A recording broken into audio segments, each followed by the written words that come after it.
So basically, we get down to the stats. Basically, it was 16 to 13 on 16-14 on Dust, 16-8 on Inferno, which is pretty disappointing for a CIS team to get beaten that badly. But on their well famous for map Inferno.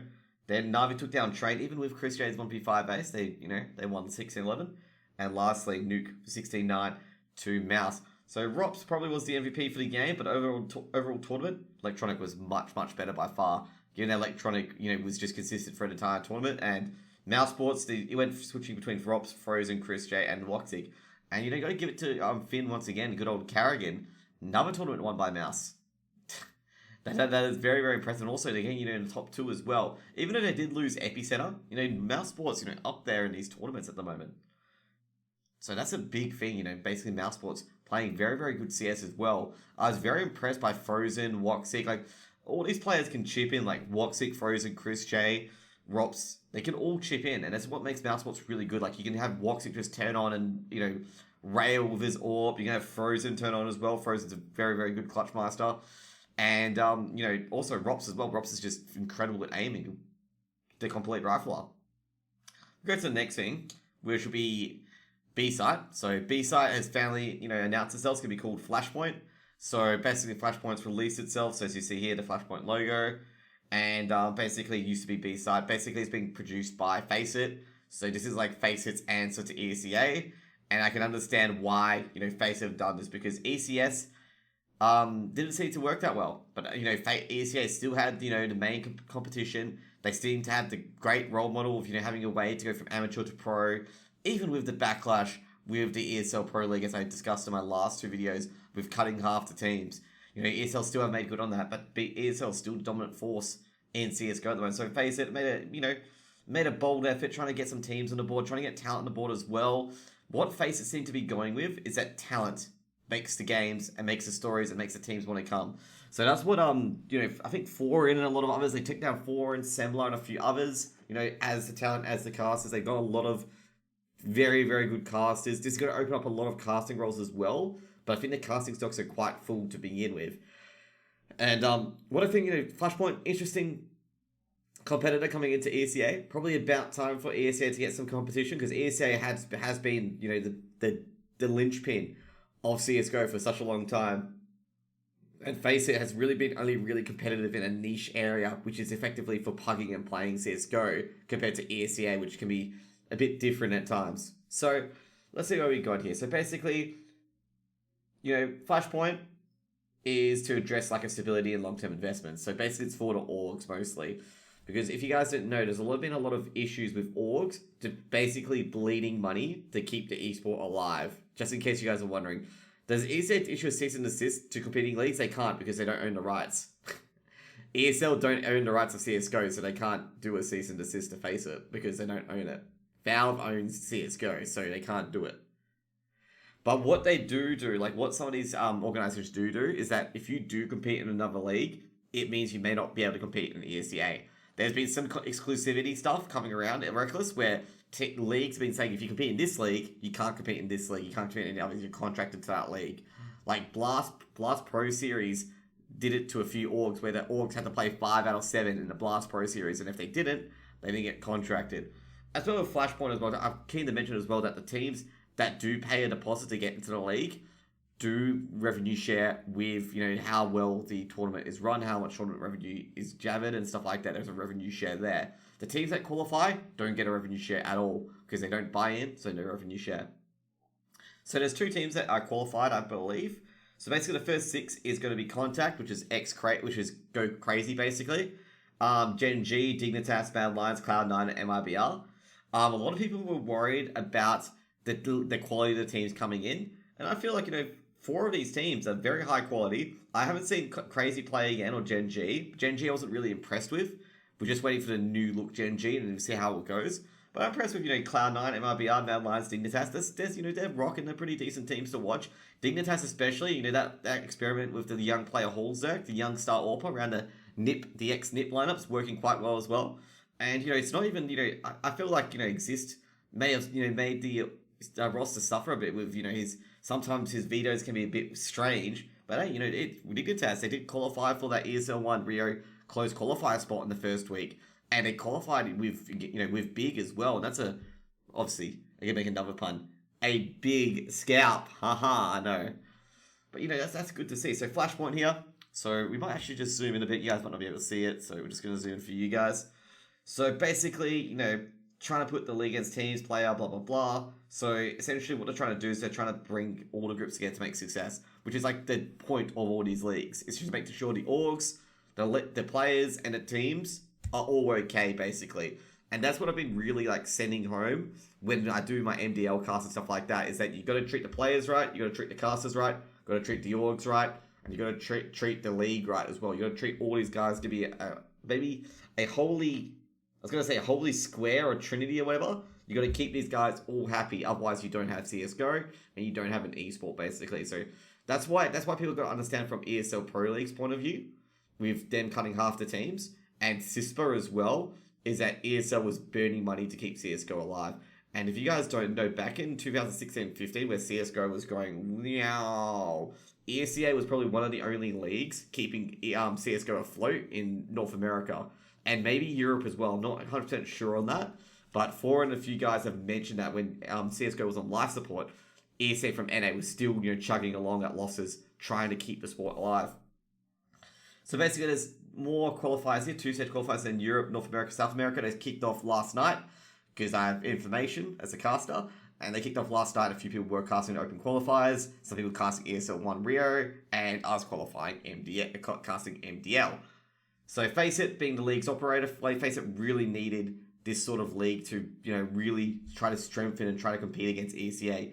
And hopefully, maybe the ESEA and FACEIT leagues can interact so both teams can compete.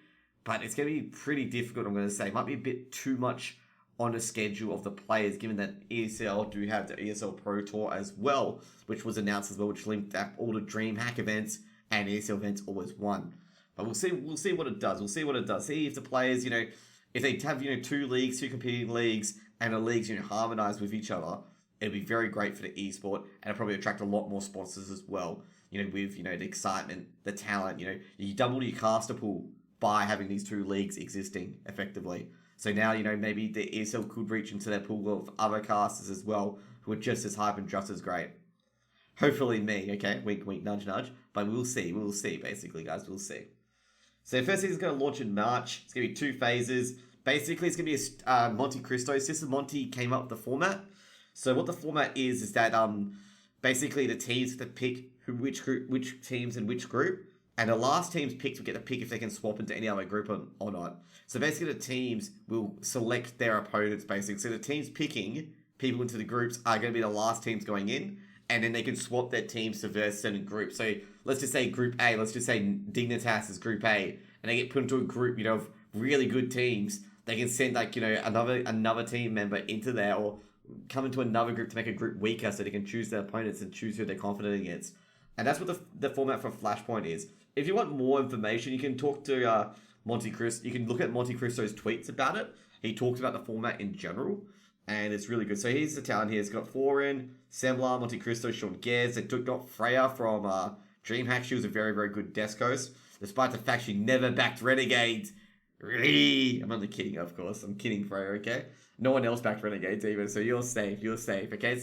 Just blame the desk. They got Anders, Moses, DDK, and James Bardoff. These two guys are mainly on FACEIT, and they are both very good casters, and they're very, very hyped as well, especially James. And they got Moses and Anders, one of the best casting duo. It's basically Henry G and Sadakis, basically. That's what Anders and Moses are.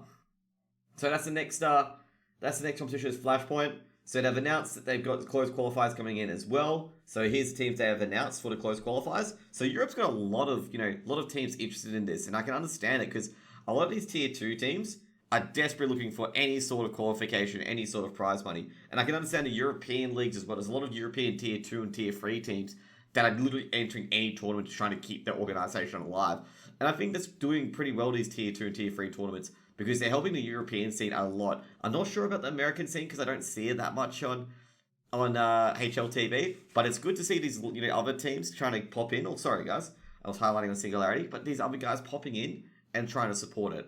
So have you guys got any questions on Flashpoint so far?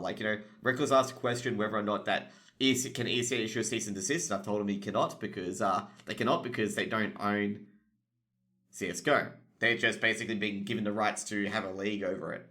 And basically Valve can take that away at any time if they feel like it, basically. But Valve don't. Valve kind of like, that silent partner and stuff. They're like, okay, you go do whatever, basically. But, just there's these things that you don't do. And if you don't do, we'll get involved. And Valve got involved a few times. And that's mainly due to exclusivity and due to not paying up as a TO. That's another thing as well. I think there's 2 times been involved in things. So we got the teams here. I'm not surprised about the teams in here. Like, I'm not surprised by Big, Sprout, Singularity, Heretics, Luminar, Flames, Gamer Legion. Actually, a bit surprised. I'm not surprised by Gamer Legion either, given that a lot of these teams here were, messed around with the ESL Pro League, stuff when it was cut around. They were messed around. They got the bad end of the stick. And, the people can't be, unhappy when I say that. People can't be going, oh, they didn't, they ESL do that. But they did get the bad end of the stick at the end of the day. They didn't get the ESL Pro League spot that they were hoping for, at the start due to poor communication. So expected with Hafu, Big, Sprout, all these teams could have got ESL Pro League. The other teams, just upper MDL, so Moostar Riders, AGO. I'm not shocked to see Skade and Simon there, given that they've played pretty well in the other tournaments as well, especially Skade, who've gone quite far in the qualifiers with Spellin and Spirit as well. So you see a lot of these teams that are the top end, they're either top end advanced or, in the NDL at the moment. And Tricked also in there as well. It's not Mad Lions. Mad Lions already have a spot. So, already there. So for North America, it is all the teams that did get messed over with DSL Pro League mostly. So Envy, Triumph, Chaos, Swole Identity. I think it's now just basic Swole Identity is just merged with New Identity. E United, Riot Squad, Mythic, Rugrats. So this will probably be really competitive close qualifier because all these teams, like the 8 teams in there, are probably the top teams, I'm going to say, for NA in the MDL. Now, South America is all the teams that were definitely in ESL Pro League with ISIS, Daytona, I think Imperial and Pain as well.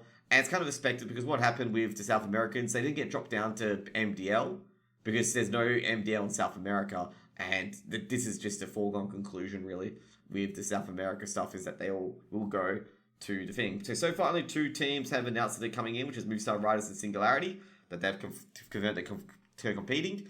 Movistar Riders were the first. I caught Movistar Riders. I'm like, hey, why are they advertising Flashpoint? Translate tweet. Saw that they've already done it, okay? They even said it in Spanish, too. Okay, so next up, let's go. So we're going to go to the ESL 1 Rio 2020 Minors. And so far, here's the team list. So basically, the NA qualifying, I think it was 2 days ago. So Zpug Gods and Livid both got promoted in. So here's how it looks so far. So Cloud basically is a closed qualifier here. I think New Identity will be replaced with Sword Identity potentially.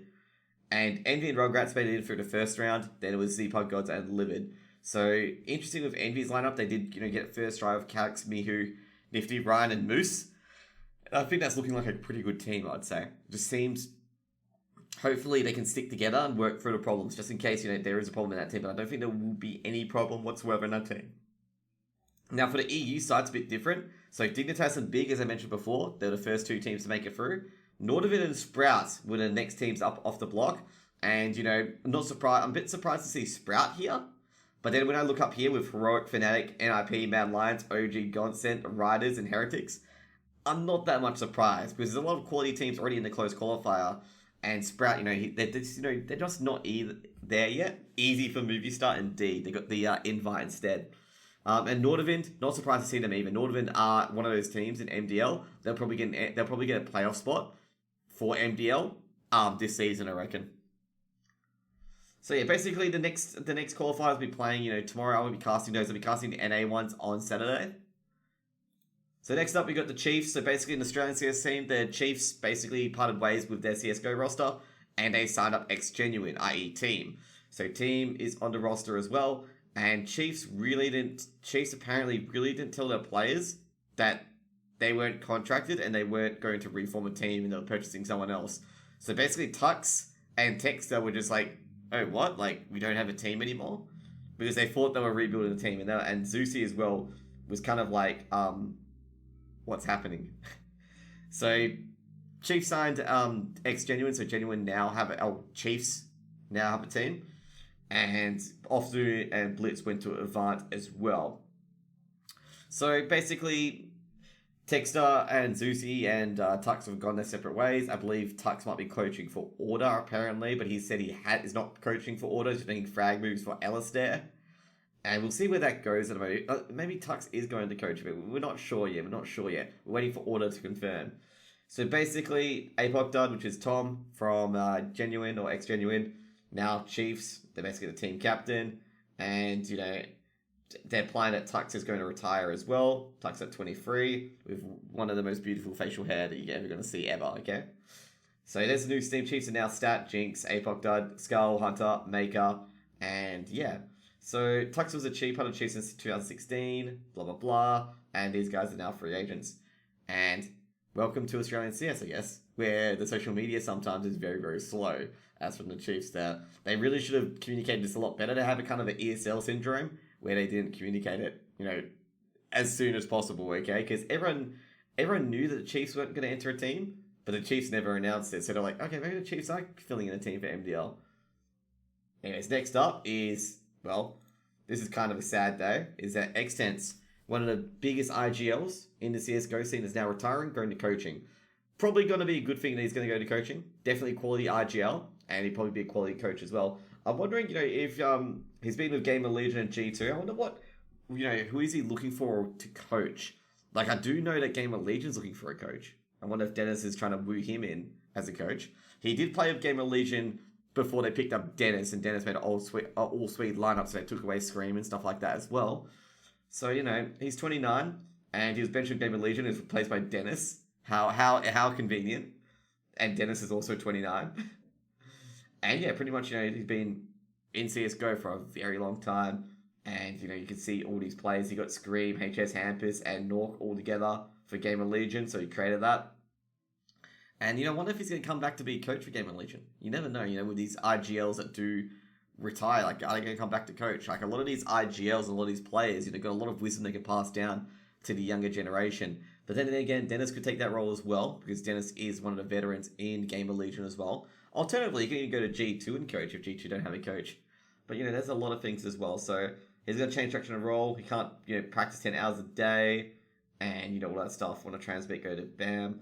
He might even come up to be talent in the end as an analysis. And he probably can get in very, very easily as well, given he's a big name on the scene. So there's a lot of stuff that he's, won a lot of tournaments back in the day. LDLC, Titan, very games. And it's going to be sad to, see one of the greats go. Sorry, guys. And it's going to be sad to see, So next up what we got here is we got ESEA for Europe. We're going to do the... Okay, cool. We'll just get away with these ads. Interesting. Okay.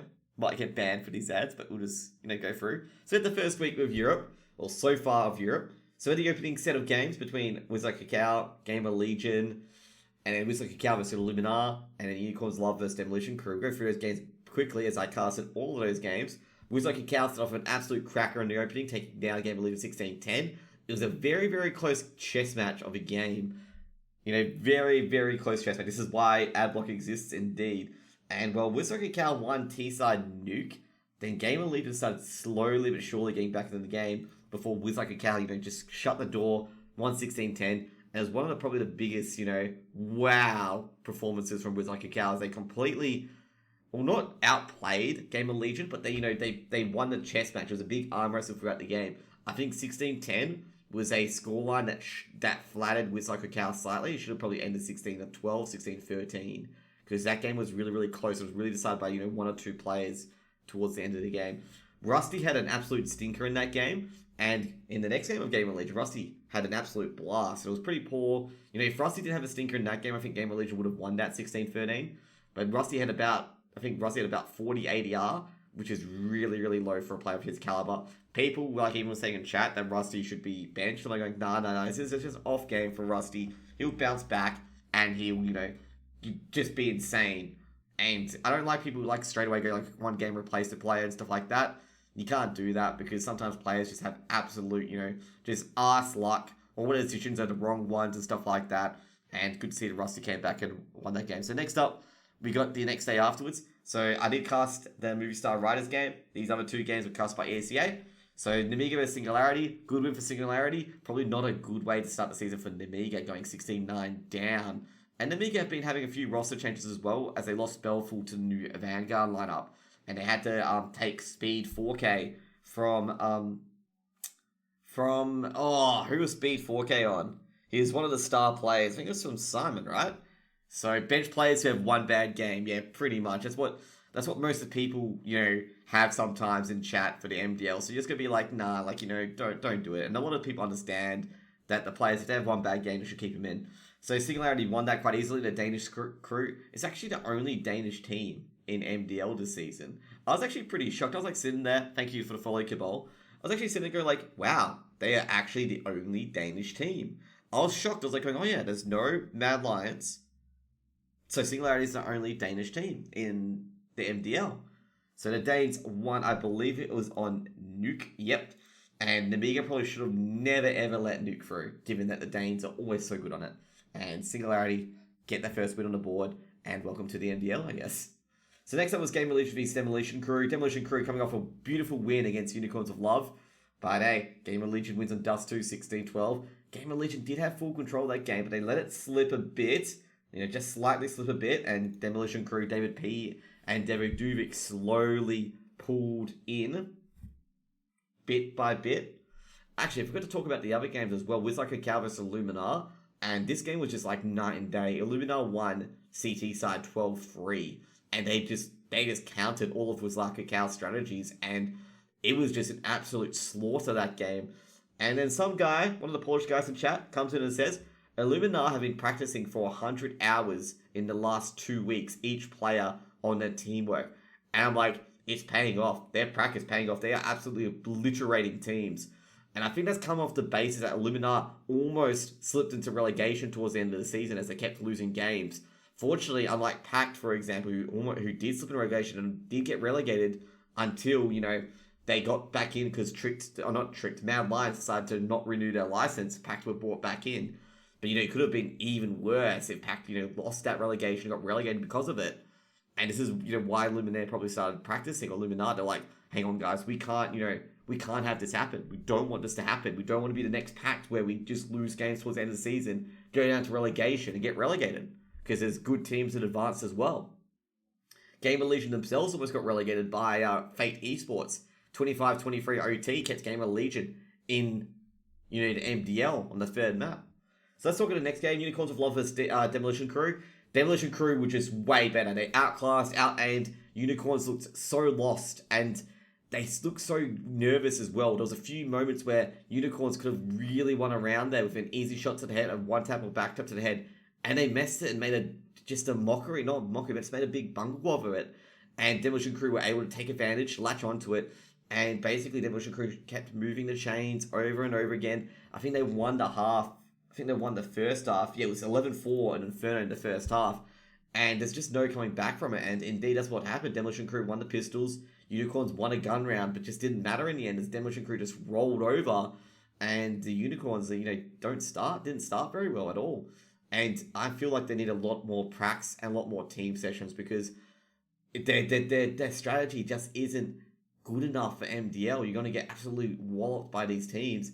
And the Demolition Crew and the Riders, for example. Riders are a pretty decent team. The Riders probably going to be in the top half of the league, but the Demolition Crew, they're going to be, one of their tie-breaks potentially. So they're going to really improve against these lower teams that they need to beat to stay in MDL. And if they don't improve, I'm going to say Unicorns of Love are going to be one of the teams going to get relegated, direct relegation. Like it won't be, you get to the playoffs, you'll be just directly going down to advanced. So let's talk about Game of Legion Demolition Crew. I talked about that earlier. The Riders versus Unicorns of Love. As I said before, the Riders were too dominant. They were so good. They were so slick, so clean. And the Unicorns, they really should have had more rounds on the board. And once again, they were just nervous, and I'm not sure what was going on. Like the strategies, sometimes they didn't use utility going to sites. They let 2 4v2 situations go down. They lost 2 2v1s as well. One of them probably wasn't their fault, which is the Mopos 2v1 where he won, where Mopos clutched 2 players. He one-tapped the player outside and one-tapped the player at heaven on a really, really clean pixel angle. So sometimes it's just good play from the other team. But the 4v2s have real no excuse, as every time it's either, I think it was Esther and Owl, all by themselves. They both get 2 kills, make it 2v2, and they easily clean it up. And some of those were just like, come on, guys. Like, you guys need to be winning these 4v2s and you need to be able to trade for each other as well. And some of them were just untradeable as well and just walking into movie star crosshairs. And I think one of them was also a retake as well, a 2v4 retake, which is even more just like, okay, like, that's not good at all. And movie star riders did have a lot of, great retakes as well. And the unicorns just couldn't seem to hold a sight. The big alarm signals that should be ringing for Unicorns of Love, as I zoom it in here on Nuke, is that they lost T-side Nuke 11-4. Okay? They lost T-side Nuke 11-4 to the Riders. Okay? That is alarm signals. Okay? That is alarm signals. You cannot do that in Nuke. You cannot be losing TT side that badly. As you see here, when you get to the T side, Movistar Riders went 5-0. You can't be losing that badly. Just obviously, as I said, you got to get a lot more prac. Got to get some strategies out, watch some demos, watch how the teams operate on Nuke. Probably watch how Riders operate on Nuke. They're a more aggressive team on Nuke. And then watch how Gamer Legion operates on Nuke on both sides as well. And these teams you should watch and look out for to develop a strategy or default strategy that you really can use to win rounds. Because at the moment, Unicorns of Love were just simply getting outclassed by the Riders on that map. So we've got 2 games tonight. We've got the Riders versus Gamer Legion, which I'll be casting, which is in about 3.5 hours. And it'll be AGO versus Unicorns of Love, which will be in 6.5 hours, which I won't be casting. It'll be good to see the Frag Hawks getting their first game on the board. And it'll probably be a big test for Unicorns of Love against AGO as well, because AGO are generally the gatekeepers of the MDL. And if AGO win 16-1 or 16-2, it's going to be a test that the Unicorns of Love are going to go down to the advanced, and they need to improve significantly as well. I did talk to some of the German casters as well that are close to the Unicorns of Love, and they feel kind of the same way, that that Unicorns of Love just aren't performing at the moment, and they really need to. I really want to see these advanced teams try and stay in MDL or be at least competitive in MDL, so that they go down fighting basically. So that's the EU done. NA's only had 1 game, which has been Rugrats against the Anime Aimers. Basically, Rugrats very too dominant. They've got a great team, Rugrats, and they're not going to lose. Okay, so Rugrats, they won 16-4, they're 16-5 on Nuke, 12-3 CT side, and they're pretty dominant on the T side as well. Not much to really talk about at all. I'm going to close the windows. Now for AEMDL. So AEMDL started not early, but started on time, as the EU and NA MDL started late.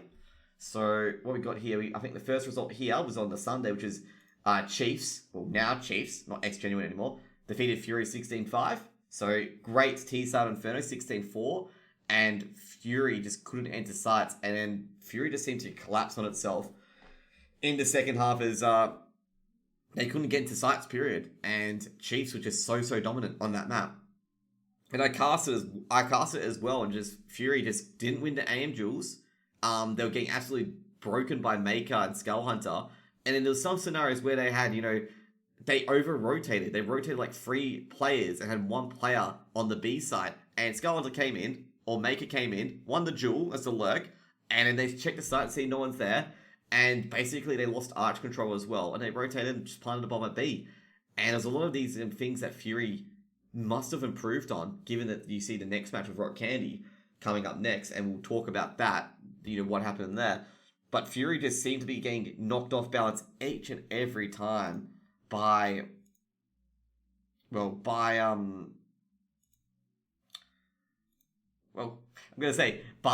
Chiefs. So going into week 4, so big upset. First game of the week 4 was Inset defeating Avant 16-10. Avant weren't particularly pleased with that result. First game in the MDL, and they beaten by Inset. Inset have been brewing these upsets for such a long time. The last season, they almost upset Genuine, the 419. They almost upset Ground Zero as well. And Inset have been one of those teams that have been looking to ruin the party and stuff like that. And they successfully did that. And they won pretty convincingly as well in the second half, but in the first half as well, beating 11-4 on the board. And it's kind of hard to come back from 11-4. When you got 11-4 on the scoreboard, you got very few mistakes you can make. You can't mess up rounds, especially since Incept started CT side. And Avant, if they lose a round, that's the potential eco. And, you can't have that. You can't be chasing gamers CT from 11-4 half. And then Incept will have just buys for days. Because if their loss bonus is high, they plant the bomb. Bombs go up. Anyways, next game was Malak versus Skyfire. I forget that team name. Team Skyfire. Malak was continued their form, taking down Team Skyfire. Paradox defeated PC419 in an epic OT duel. There's a bit of bad blood here as well, as Bedonka, one of the players for Paradox.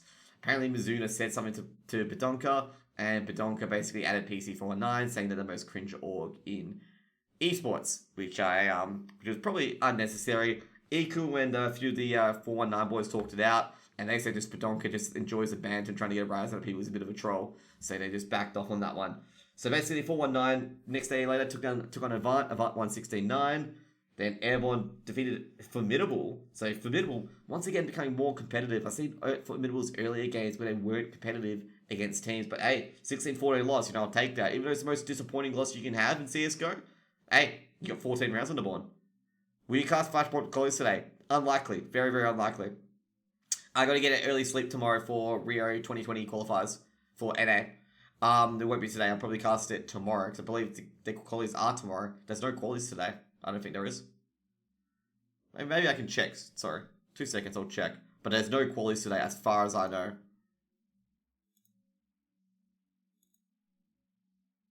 Yeah, there's no qualities at all. Oh, no, there are qualities today. Okay. Who are the qualities for then? I thought the qualities were tomorrow for EU. Interesting. I should check it again. But I'm very sure the qualities are tomorrow. They said 8th and 9th for the qualities. But anyways, we'll continue. So we'll go through here. So basically, Fury took down Esper 16-10. Good to see Esper still being competitive despite, these losses. Order took down SKF's Team Skyfire 16-5. Order continues its undefeated streak once again. The 419 beat Rock Candy 16-13. And this was quite an epic duel between these two teams as well. Rock Candy got out to a 5-0 start. And they were really putting the 419 to the pedal. 5-0 on CT side, may I add. And Rock Candy just couldn't keep the momentum up. And the 419 eventually just overtook him towards, I think it was 13-13 at one stage. And the 419 took the 14th round. Basically, Rock Candy was an eco. Went on a half buy, then no money. And basically, the 419 just eked by.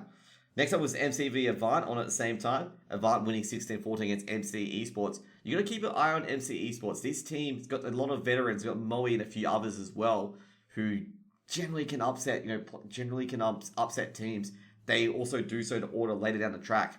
Order, they almost defeated Order as well. The MC Esports was up 5-0 at one stage, and Order had to take a timeout. And, Order eventually got back into the game. Sorry, 5-1, my bad, 5-1. So next one is one of the drama games, which I'm very, very upset about, is the Fury v Rock Candy game, which I did cast, which I'm very, very upset with. Fury were leading 9-3 on their CT side, and Fury had a very, very good CT side Inferno. They learned a lot from the previous game against Chiefs about rotating and not over-rotating. They always had at least 2 players on a site, which was very, very good of them. Because, Rock Candy could have got a few rounds if there was only one player on the site and they didn't over-rotate. And I'm going to say Dell and K-Star were incredible with their cross on middle. And Anima looked really, really good this game. I criticized Anima on the previous game as well because he kind of looked lost and got caught under the open too much. But he's improved a lot. And he also, definitely the team puts full trust in him as well. As I think at one point, I think it was either K-Star or, I'm trying to think of the player, K-Star or maybe, I'm trying to think of the other players in that team. Or Dell, they trusted him because Dell was going to be the bait to lure into Anima's crosshair. And Anima got a nice free K as well from the bait into B site. And he did a really good job there. And the crossfire from K-Star and Dell just couldn't be beaten. And basically, at the 13th round, basically all the Rock Candy players, 4 of them, other than ASAP, basically just disconnected and never came back, which is pretty poor sportsmanship. I'm going to say that now. Pretty dog to the players who were just spectating the team, supporting the players and stuff like that, and pretty unprofessional overall. And I was pretty upset about that because at least give the respect to Fury on how good their CT side is, and see if you can keep the faith and maybe grab it back on your CT side. Maybe you can 13-2, you can 13-2 Fury here. And I was really, really disappointing that Rock Candy chose to forfeit instead and all chose to leave the server. The admins were onto it pretty quickly and basically gave Fury the forfeit win. I probably have no doubts that Fury are probably going to win that. Fury looks more on the ball, better aim. Looks like they practice a lot on Inferno. They gave Anima more of a role. Anima played incredibly well. Didn't look lost. Didn't look out of how you can feel like someone who's not in the team, not melding with the team well. He was merging the team incredibly well that game compared to the Chiefs game. but I think he may have got overawed by being new to the team because that was his first game against Chiefs. As a player, that's his first game. As well as, maybe he hasn't practiced that often because Zuko left the team, I think, 2 days before. So as we go to the next few games, these were on yesterday. Trident, once again, they're just like Incept Esports. They had upset Kings at the moment. They upsetted Ground Zero as well. So I think Trident also upsetted Chiefs as well. And Trident's going to be a team to look out for because they first order this Sunday, as you see there. And I'll be casting that as well. And I think Trident have a sneaky little chance to upset Order here. So Order going to be on their toes. On their toes indeed, because this Trident squad, they're upsetting everyone. So Mad Like Wizards almost got upset by Airborne. Airborne, gotta love them. Even though Airborne don't win, I think that Airborne's 2-5 now, 2-6. They are really keeping these big teams on their toes. 19-17. Airborne were actually in the lead. Mad Like Wizards had to mount a crazy sort of comeback. So that's big props to Mad Like Wizard, as you see there. They were down. They lost the CT side 9-6. And basically Airborne got pistols and second round on the board, so it was like 11-6. And Mad Like Wizards had to make a deep run to come back into it. Fortunately, they were T-side, so that's incredibly doable. So then Order versus MC Esports, you saw me cast that yesterday. If you guys were here, Order were under the pump early, but recovered, and drew towards the end, just got a clean set of heals to end the game on T-side. Now Formidable, try to defeat the Formidable. Formidable, once again, staying very decent, being competitive. They were losing games 16-3, 16-2, and I think they've realized, I think they did watch the demos of their previous games, especially against Mad Like Wizards, where they lost 16-3, but their utility was so good. It's just they were losing in aim duels, and that's about it. And Danny G came into the chat to talk about it, and I asked him, I feel that Formidable game was very flattering to you guys, given how well Formidable had, the HE grenades and stuff like that. He didn't agree, because he's from Mad Like Wizards, but I'm just saying, their utility was really, really good. Like, it put you guys at lower health when executing, making you focus on that aim more. I'm saying if they had if they had very good aim duels, they could have, maybe been 16-6 or 16-10. Because on CT side, they were nailing the HEs. They were getting a lot of damage on the Wizards before they even executed on the site, but they just kept losing the duels over and over again. One of the rounds was basically Danny G killed 2 Formidable players with Glock and opened up B sides. They tried to rotate onto A as a fake execute. But anyways, guys, last one is going to be Order v Trident. That's going to be on Sunday. I'll be casting it on MDL. On ECA, not ECA channel, sorry, on MDL. So go to the Blast Premier Spring Series. So the ones we're going to focus on is going to be here. So my predictions was that Liquid and FaZe were going to go through. And indeed they did, but in the wrong order. I was expecting Liquid to go through 2-0. But hey, FaZe, they really woke up here. They basically completely destroyed Liquid. The favorites, as you see here. Nip, Liquid again. Liquid demolished the rest of Nip as well. And Nip took out MIBR as expected. The next set of games is going to be Na'Vi, Vitality, Astralis, and Complexity. And I feel bad for Complexity because they're not going to get anywhere. Okay? Because they got Astralis, Na'Vi, and Vitality. Pick your poison effectively. All the teams are going to be able to demolish Complexity. It's just going to be who the losers are going to be in the loser bracket. Who's going to win that lower bracket final. That's going to be the big game here. Like, Astralis should be able to breeze through it. There's even Na'Vi with Vitality. And basically, it's going to be just a loser bracket final. Like, who's going to be in there? And that's going to be the big game of this thing. It's going to be a coin toss between either Na'Vi or Vitality, I feel. I reckon Astralis will breeze past Na'Vi. And Vitality could beat Na'Vi as well. So, anyways, next up, well, that'll be it for the CSGO. I do cast Rio 1 2020 for ESL tomorrow for the Open Qualifiers for the US. Not sure who will be following and who's going to be into the minors here. And, we'll see how it goes pretty much. And what else? We'll probably be, I'm not sure which team to follow for NA, but we'll get a brief idea when I look at the brackets or the teams when I wake up at 6 a.m. The other stuff as well is that we'll be casting the NDL, Order v Trident, and we'll be casting the NDL later today between Gamer Legion and Demolition Crew, that's already been played. Gamer Legion and, oh no, I forgot the team, the Riders, the Movie Star Riders. So thank you guys once again for tuning in to Chilltime with Jose for CSGO. Hope you guys learnt a lot. And, keep being champions. Keep grinding at CSGO. And, keep watching the MDL. And, you might be seeing me casting in the future. And maybe at tournaments or anything like that. If you guys enjoyed the video, subscribe. If you guys want to, go further and see this stuff live, you can go follow my Twitch as well. which is in the stuff below. So anyways, guys, thank you for tuning in with Chilltime Shows. If you like this video, share this video. It'd be heaps, heap appreciate if you do. And, we can go further to the CSGO scene. Hope you guys have a great day. See you later.